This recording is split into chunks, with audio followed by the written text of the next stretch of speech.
El paisaje eran un cuervo y un loro arrancándose el plumaje. Hay que olvidar lo pasado si la culpable es la suerte. Que bueno y malo mezclado en regular se convierte. Yo soy malo, no lo niego, pero quisiera mezclar malo y bueno por si sale algo que sea regular. Buenas tardes, estamos en una tarde calurosa aquí en Guadalajara. Esta entrevista va a ser con una persona muy especial para mí, una de las personas más importantes para mi formación, quien es mi papá. Hoy quiero indagar en el tema del cine. Yo amo el cine, mi papá ama el cine y bueno, específicamente hablaremos del cine en su época de oro, ¿no? En su época en la que se hacían más de 30 películas al año.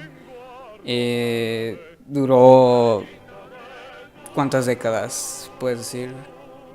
Yo creo que en promedio son unas 3 décadas. 3 décadas, desde los años 30, 30 hasta 1960. 1960. Pero cuéntame, ¿cuáles son tus primeras memorias que tuviste en contacto con el cine de oro mexicano? ¿Cuál fue tu primer contacto con el cine de oro, vaya? Bueno, principalmente mi formación también fue influenciada por el cine, ya que conviví con dos personas adultas que fueron mis abuelos. Ellos fueron la parte que me formó como soy actualmente. Entonces, de alguna manera influyó para que tuviera yo el gusto por el cine de la época de oro. Algo que es interesante es que tú me contaste una vez que tu abuelo o tu bisabuelo estuvieron en la revolución, ¿no? Claro. Y luego ves el cine de oro y ves Vámonos con Pancho Villa y ahí ves retratada la revolución en su máxima expresión, ¿no?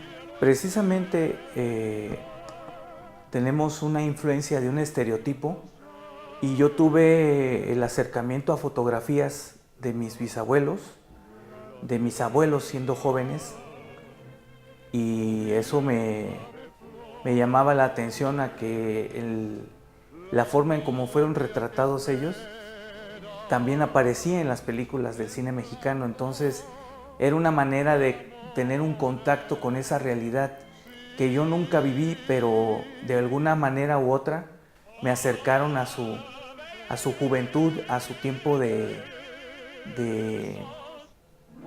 solteros, vamos a decirlo así, cuando no se habían casado aún. A mí no me gusta clasificar películas, esta es buena, esta es mala. Yo creo que el cine de oro regaló tantas buenas películas, pero para ti, ¿cuál crees que es la mejor película del cine de oro mexicano? La mejor. Muchos tienen sus favoritas, pero aquí vamos a clasificar más como calidad, actores, guión, dirección, fotografía. ¿Cuál crees que fue la mejor película? Para mi gusto, es una película muy dura. Hay varias, pero en esta en especial es una película muy dura. Ya actualmente no la han proyectado en la televisión abierta ni en circuito cerrado. Ignoro las circunstancias, pero es un clásico de la cinematografía y considero que toca muchos factores humanos que el director, por sus características principales de él, siempre trataba de retratar eso de la sociedad mexicana de manera urbana, porque estábamos acostumbrados a ver las películas de charros, de ranchos, de vaqueros, y era una manera de conocer a México. Pero este director retrató un un segmento de la población urbana de una manera tan específica que para mí me marcó mucho por todos los aspectos que toca la película desde el inicio hasta el final, y es Nosotros los Pobres, de Ismael Rodríguez. El cine mexicano parecía en esa época estar a la par de Hollywood, vaya, porque, bueno, Norteamérica estaba en guerra, pero ¿tú qué crees que era lo que sostenía el cine mexicano? Puede ser actores, puede ser los directores, el dinero. Yo creo que el cine mexicano, como bien sabemos, pues tuvo su época de oro, pero principalmente el cine mexicano en ese momento no solamente estaba tocado por artistas, o como se les llama ahora, cineastas, o como siempre se ha dicho, cineastas, pero eran artistas plásticos. Estamos hablando de un Diego Rivera, de una Frida Kahlo, de una María Izquierdo, de un, no sé, se me viene el José Clemente Orozco. Luis Buñuel con Dalí. Dalí, Luis Buñuel, bueno, ellos vienen del viejo continente, de España, pero también tuvieron mucha influencia en el cine mexicano. Repito, esas personalidades, y te puedo hablar de personalidades también del ámbito de la literatura. Influyó muchísimo eso, y que México aprovechó el momento para retratar, como bien lo dije en la película Nosotros los Pobres, ciertos matices de la cultura mexicana que no nada más englobaban lo que es el cine de charros, el cine del campo, sino que también tocaban otras cosas importantes de la sociedad mexicana y el desarrollo que estaba teniendo. Ahora, hablando más de actores, Pedro Infante, ¿no?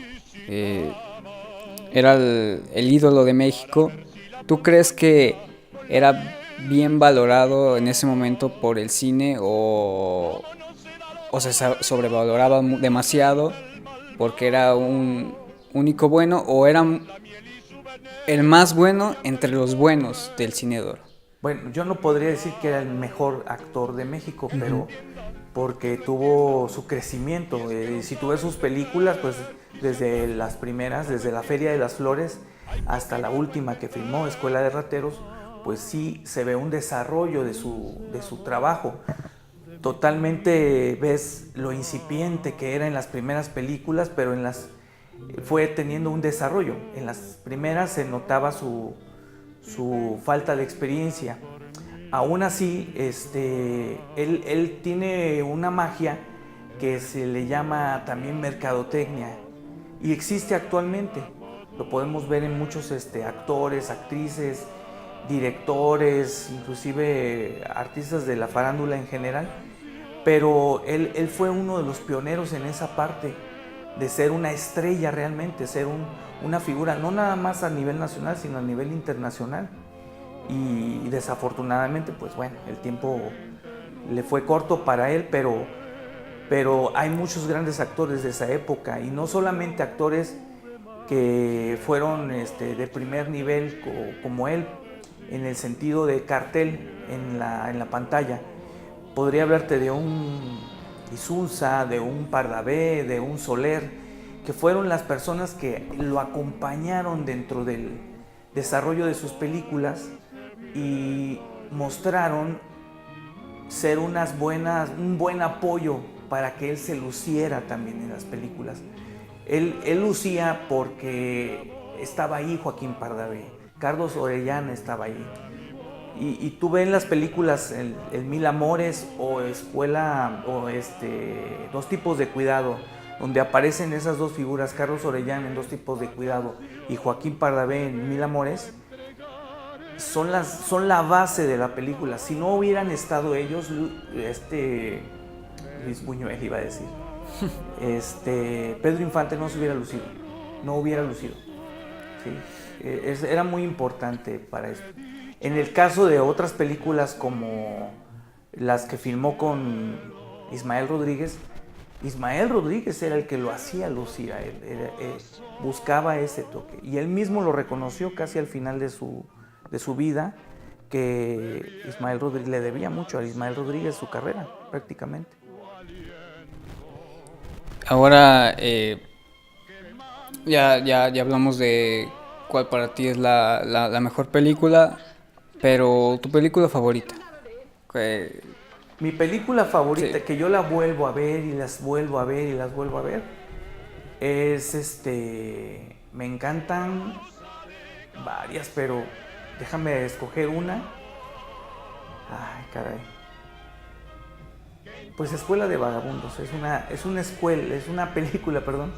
Es una película que desde el principio hasta el final casi te podría decir que me sé los diálogos. Escuela de Vagabundos de...